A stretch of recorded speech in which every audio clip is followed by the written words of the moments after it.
السلام عليكم. النهارده هنتكلم عن موضوع imaging of antepartum and postpartum hemorrhage.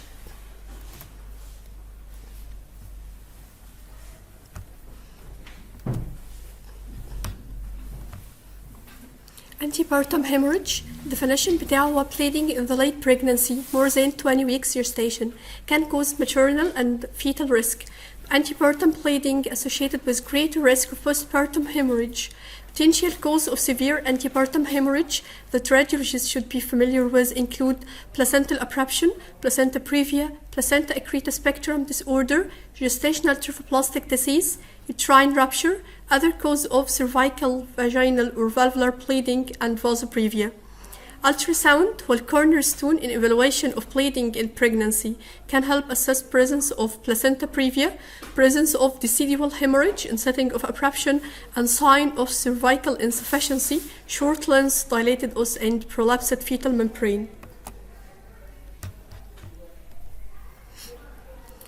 MRI and CT play important supporting role, but not the cornerstone in setting of antepartum hemorrhage. An enhanced MRI can be problem-solving tool when placental abruption is suspected, with sonographic and clinical assessment are inconclusive, and assessment of morbidity of adherent placenta. CT may be performed in the third trimester in setting of trauma with intravenous contrast. Placental abruption ده أول سبب معانا من antepartum hemorrhage, partial or complete premature detachment of placenta from the myometrium, secondary to hemorrhage into the decidua basilis. That's a critical don't miss diagnosis, which in setting of unstable mother and fetus may necessitate emergent delivery. Vaginal bleeding in late pregnancy accompanied by abdominal pain, uterine tenderness, or uterine contraction is highly concerning for abruption. Uterine tenderness results from extravasation of blood into myometrium, referred as cavalier uterus. In severe case, blood can penetrate into peritoneal cavity and result in shock. Placental abruption classified based on location of the hemorrhage, marginal subchorionic, retroplacental, and preplacental. For us, the most common to see is the retroplacental in location. Ultrasound is the modality of choice to assess the placenta, with scalar Doppler is an essential component to differentiate between normal placenta with internal vascularity and hematoma, which doesn't have scalar flow at Doppler ultrasound.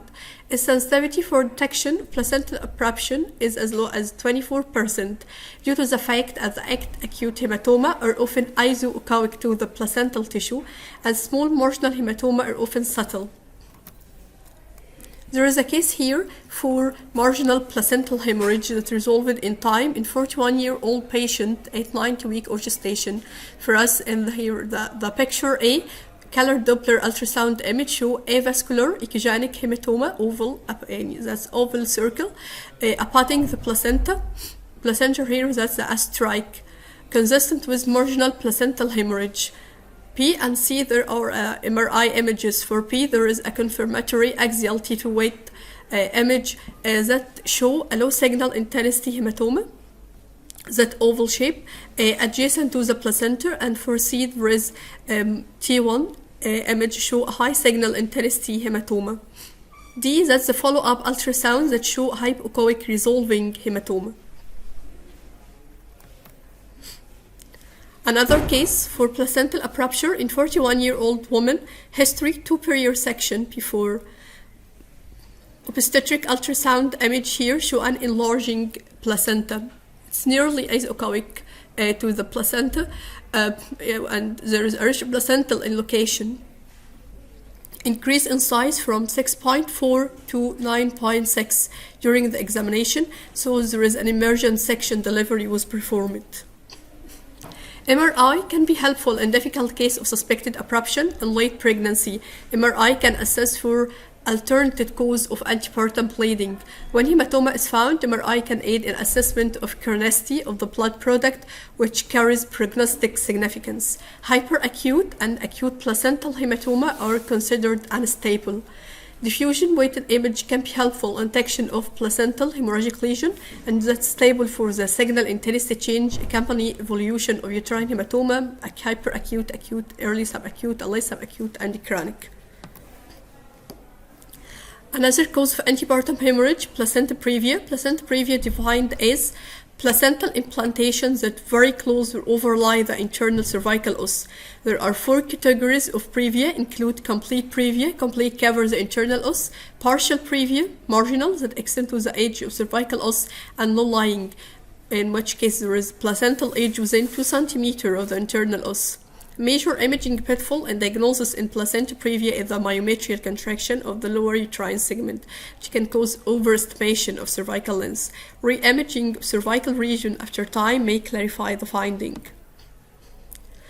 Placenta accreta spectrum disorder characterized by deficiency in the deciduous layer with resultant abnormal penetration of placental tissue beyond the endometrium. Characterized by deficiency in the deciduous layer with resultant abnormal penetration of placental tissue beyond the endometrium, and the diagnosis of placenta accreta spectrum typically first suspected during second trimester. Anatomic ultrasound survey detection of low-lying placenta previa in patient with superior section should raise suspicion for presence of accreta spectrum. Transvaginal ultrasound useful to evaluate the anterior uterine segment placenta and the myometrial placental interface. The presence of intraplacental vascular lacunae, especially with turbulent venous flow with velocities greater than 15 cm per second, obliteration, retroplacental hypoechoic zone, and presence of bridging vessel, the placental uterine border, focal myometrial thinning less than 1 mm, are strong sign for placental accreta. Placenta percreta sonographic findings include focal bulging, soft tissue extension beyond the uterine serosa, with potential loss of interface between the urinary bladder and the uterus. Doppler ultrasound demonstrates extension of placental vessel through the uterine myometrium and extension into the bladder wall. MRI play an important complementary role, especially when infiltration of adjacent structure is in question. MRI findings include focal thinning at site of placentation, outer bulging of the uterus at site of placental implantation, heterogeneous signal intensity in the placenta with dark band at T2 weighted image, loss of tissue plane between the uterus and urinary bladder. In one serious MRI was found to have sensitivity 88% and the specificity of 100% for diagnosis of placenta accreta, compared with those 77% and 96% for ultrasound. Here is a case for placenta previa and placenta percreta in 44-year-old patient. For A and P pictures with a grayscale ultrasound image. A show hypoechoic vascular lake, that's arrow, and which follow with color on the color Doppler image in the P. B and C, there is a color Doppler ultrasound image, also bridging vessel, that's arrow, extending through the placenta to the serosal surface, raising concern for accreta spectrum. From DNF, there is a confirmatory MRI that show in D there is a presence of placenta previa, that arrow in D, black arrow, and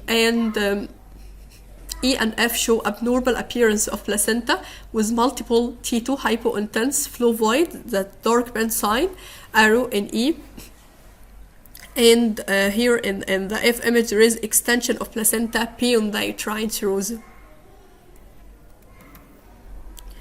Another cause for antepartum hemorrhage is the vas previa. The diagnosis based on sonographic identification of the membranous fetal vessel passing across or near أقل من 2 cm من الinternal cervical os. Vas previa mostly associated with filamentous umbilical cord insertion, which means the umbilical cord insert into the fetal or chorioamniotic membrane outside the placental margin and then travel within the membrane to the placenta. And that can occur often with a membranous vessel connect a pi-loop, placenta, or subcentriate loop. Color Doppler ultrasound analysis is crucial to diagnose the condition. Identification of low-lying placenta at ultrasound trigger a careful search for the cord insertion site. Use of trans-abdominal technique often sufficient, but in case there is internal cervical os not clearly identified, transvaginal ultrasound technique can be used. Another topic today is the postpartum hemorrhage, Postpartum hemorrhage defined as excessive bleeding following delivery extending up to 12 weeks postpartum. Traditionally, the postpartum hemorrhage defined as blood loss of 500 milliliter after vaginal delivery and 1000 milliliter after section delivery. Common cause of PPH: uterine atony, peripheral genital hematoma, uterine rupture, dehiscence, retained product of conception, and vascular anomaly. And there is a bleeding complication unique or most frequently encountered after section delivery are also enumerated, including bladder flap hematoma, rectus sheath, subfacial hemorrhage, and infectious complication of endometritis and uterine dehiscence. There is a mnemonic for the most four causes of postpartum hemorrhage: tone, uterine atony, tissue, retained product of conception, trauma, laceration or hematoma, and thrombin coagulopathy. There is a primary PPH, as we mentioned, and secondary PPH. Primary PPH occur in the first 24 hours after delivery and up to 6 weeks. The most common causes for that: uterine atony, lower genital tract laceration, bladder flap hematoma, uterine rupture, uterine inversion, retained placental tissue, morbidly adherent placenta, coagulopathy, and RPOC, which is the retained product of conception. Secondary PPH defined as vaginal bleeding after the first 24 hours. Endometritis, coagulopathy is common causes for that, lower genital tract trauma, placental abnormalities, and vascular uterine abnormality. After delivery, the uterus is enlarged, returning to its normal size within 6 to 8 weeks. Immediately postpartum, the uterine cavity can contain small amount of fluid, blood product, and air. Intrauterine air can persist up to 3 weeks after delivery and should be confused with endometritis if no clinical concern exists for an ascending uterine infection.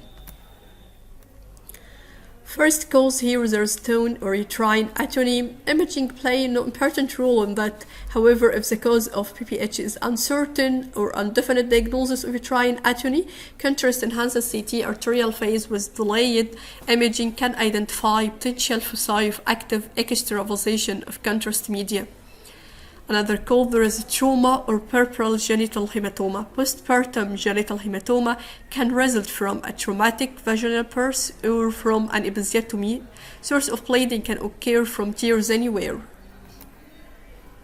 Imaging is necessary in these cases as diagnosis is apparent. However, in cases where more extensive or concealed supraelevator bleeding is suspected, contrast-enhanced CT can play an essential role, especially if active bleeding is suspected. Imaging high attenuation blood product can be extendingly in perivesical, perirectal, and presacral spaces. Uterine rupture and uterine dehiscence that most commonly occur as muscular separation of previous scar or through rupture a set of perineal myomectomy.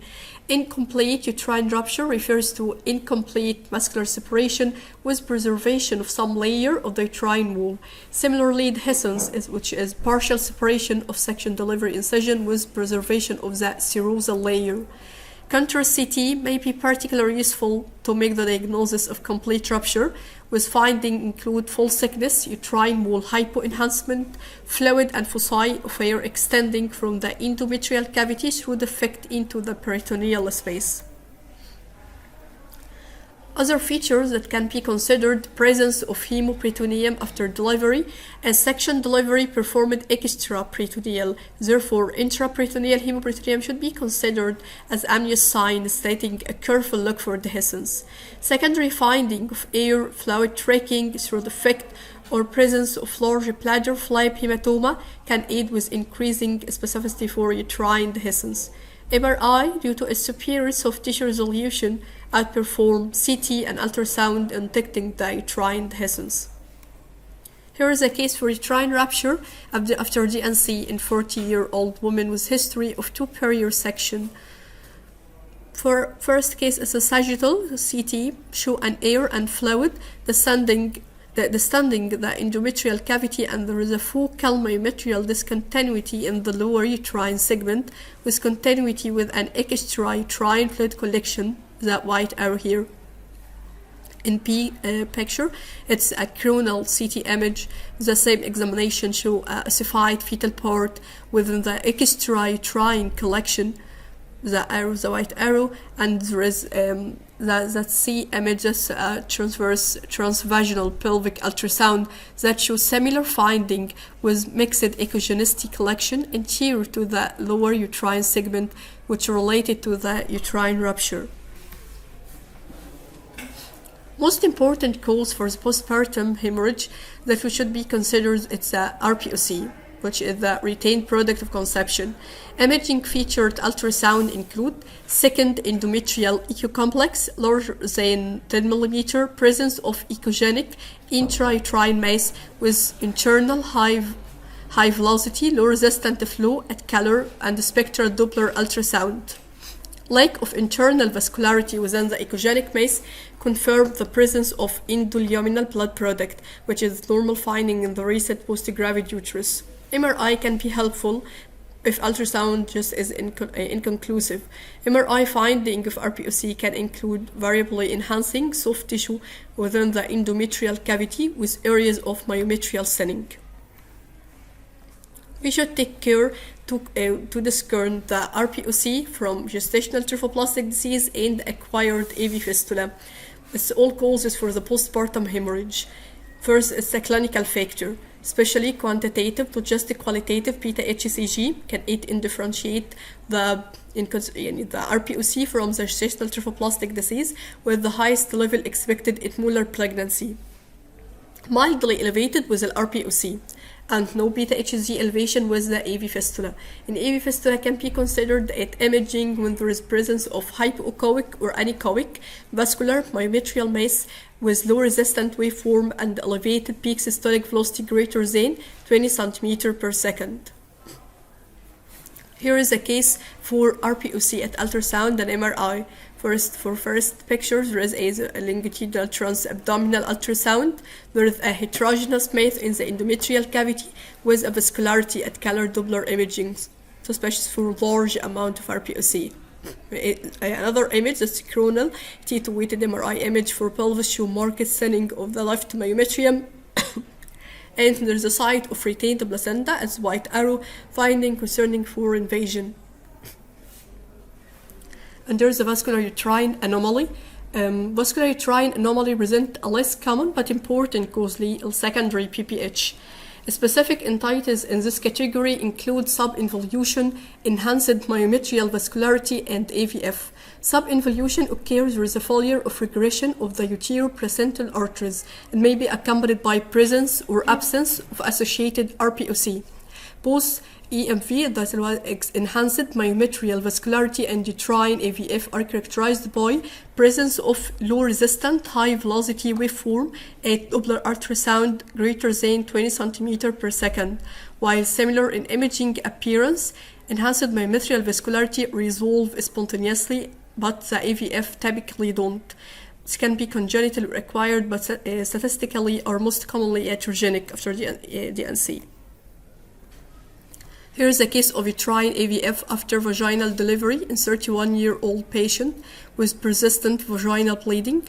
For A, there is a transvaginal color Doppler ultrasound show dilated vessel extending from the myometrium into the endometrium, and there is another for P images, MRI images, dark flow void in the myometrium and right endometrial cavity. And C, there is a coronal time resolved angiographic MR angiography that show a rapid arterial and venous ossification of a vascular mass consistent with an AVF. The treatment for this patient was embolization for the right uterine artery. Another cause for the postpartum hemorrhage is a thrombin or coagulopathy with HELLP syndrome. Diagnosis made clinical and laboratory finding, however, imaging can be used to confirm it. Hepatic hematoma, area of liver infarction, and frank hepatic rupture or discontinuity with complex ascites from hemoperitoneum. It's all features for that. Contrast CT is the modality in patients who are hemodynamically labile to assess for sites for active bleeding. Postpartum after section delivery, most common is the bladder flap hematoma. Common practice of cesarean section, the delivery surgical technique is creation of the bladder flap. Bladder flap created by superficially incising and dissecting the peritoneal lining to separate the urinary bladder from the lower uterine segment. The flap is reapproximated with suture during closure to cover the uterine incision, but the bladder flap here can be natural reservoir for accumulation of blood product in the vesico-uterine space, can extend over the bladder and even over the uterus beneath the peritoneal reflection.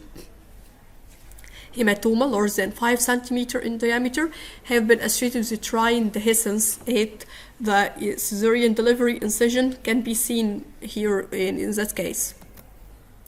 Rectus sheath and superficial hemorrhage. Rectus abdominis muscle, common site extrauterine postpartum bleeding, particularly after L-section from the inferior epigastric vessel running in the rectus sheath, and laparotomy can cause injury for that. Contrast enhanced CT finding may include high attenuating hematoma, distorting and expanding the muscle fiber, contrast media extravasation if there is active bleeding, potential superficial extension under the fascia of rectus muscle, extension of blood product from the muscle into the pre-peritoneal space, pre-vesical space, and the peri-vesical space. Here is a case for rectus sheath hematoma in 60-year-old woman after section delivery. For A image, there is a sagittal, unenhanced CT image without contrast, large left rectus hematoma, the strike, and for P and C, it's an ultrasound images. For P, there is abdominal colored Doppler show a rounded vascular focus in the left rectus wall suspected to be a pseudoaneurysm from the left inferior epigastric artery. And here is C, there's a follow-up after a percutaneous chyle and thrombin embolization for the inferior epigastric artery. Shows successful thrombosis, no color flow can be seen in that image. That's an image for the HELLP syndrome that we mentioned before that occur postpartum. Here there is 24-year-old woman 1 day after delivery. The most factor here is the preeclampsia. There was a preeclampsia risk factor for that, and that's here we can see an axial contrast CT image that show large hypoenhancing infarct in the liver. And the other picture represent a bladder flap hematoma in a 42-year-old woman. That there is a contrast enhanced CT image show a large bladder flap hematoma, can occur only in the vesico-uterine space, but may extend over the bladder and even over the uterus. Another cause for the postpartum hemorrhage is endometritis and uterine dehiscence after section delivery. Imaging finding for endometritis overlap with expected post-delivery finding, but it's more normal expected post-delivery finding, few air foci or few fluid, but here it's more an exaggerated with clinical signs that we see in that patient. We know that it's normal for up to 3 weeks after section delivery to see air foci, but in cases of endometritis, it's more massive from the normal, and that's from experience. You know, well, it's a normal or abnormal air foci within the endometrial cavity. Presence of complex endometrial fluid in endometritis, as we see, is overlaid with presence of expected endometrial blood product, but clinical suspicion, of course, and the conditions, amount of air foci, amount of blood products that we see. Potential complication of endometritis include pelvic abscess formation, septic thrombophlebitis. In very rare cases, can lead to uterine necrosis and dehiscence. There is a case here of fulminant endometritis. For A, that's an ultrasound image, trans-abdominal endometrial cavity filled with echogenic shadowing material representing gas, which is striking into the fundal myometrium here in the white arrow. For the P image, it's a transverse ultrasound image, show alkalized perforation. It's a strike. That's a strike is evident by discontinuity in the echogenic myometrium. No more echogenic myometrium here, and there is a small periuterine collection. For C and images, that's a CT image, contrast enhanced, show a gas-filled endometrial cavity. That's a strike that we see, and there is a small molecule of gas external to the uterus. That arrow was suggested for there is here is a localized perforation at that point. For the image, this T1 with image MRI imaging more show the myometrial defect here at the arrow. Patient treated after that with antibiotic therapy and drainage via intrauterine folic ester for this collection. Thank you.